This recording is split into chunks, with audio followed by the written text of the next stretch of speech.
rifle.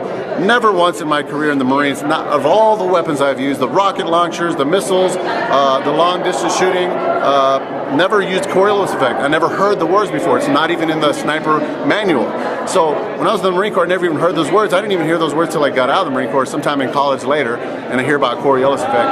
And now I'm starting to hear this from people that don't have any experience with weaponry, military long-range weapons, and people are starting to talk about this Coriolis effect that snipers adjust for Coriolis. And it's total bull crap. It's totally a myth, and I'll show you why. And I have a challenge right now for any sniper to meet me in person. It's a $20,000 bet challenge for any sniper or anybody who thinks you're a great shooter to meet me in person, and you show me what this Coriolis calculation is. So a Coriolis adjustment for a spin is going to have to be based on a few factors here. So what I was taught shooting, there's four elements that you need to adjust for. You got your elevation, how high you are. You got your bullet round, what is the munition that you're using, right? You got your wind resistance, so that's why, like on long range shooting ranges, you'll see the flags down the range. You got to know where the wind's blowing, and distance to target, right? Those are the four things: distance to your target. So adding a fifth one, Coriolis adjustment, you have to adjust for a spin of the Earth that's going only one direction. So in the globe model, heliocentrism, the Earth is spinning west to east. This is how it's spinning. So when you're in the military, when you get stationed or sent out or deployed, you get deployed at any random place on this planet at any given moment. You won't know until like a week or even a day before, sometimes on a secret operation.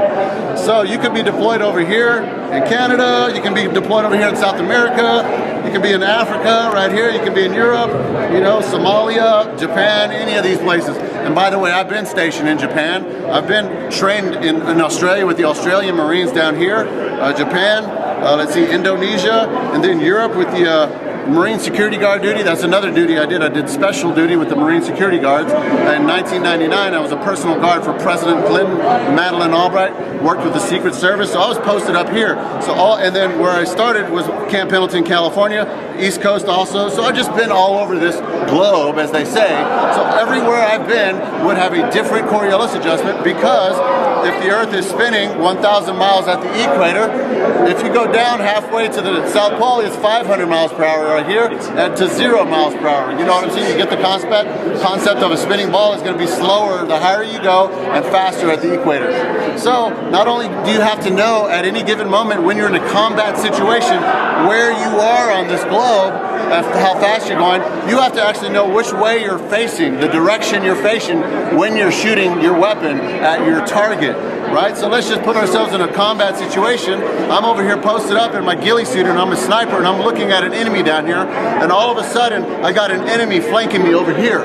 So now I got two enemies, and I'm spinning a direction according to Coriolis, and I got to do an adjustment for this guy, and then let's say I turn and face the other direction. Now there's a different Coriolis adjustment. So my challenge is to any long-range shooter expert is to meet me in person at any shooting range of your choice, long-range shooting range, and I'd like for you to bring your sniper rifle, and I'm going to make some commands. Shoot this target at this distance, facing this direction, and then I'm going to change you to another direction, and I'm going to ask you to fire that target, put your Coriolis calculation into your shot, and you got to hit a grouping of 5 shots in the bullseye on both of them to win $20,000. But this is a bet challenge, not just I'm going to give you money if you do it. I'm going to ask you to bring your $20,000 and match my bet, and I'm going to get an attorney and everything, and we're going to put that money in a safe. So if you can't adjust the Coriolis and hit your targets, I win $20,000.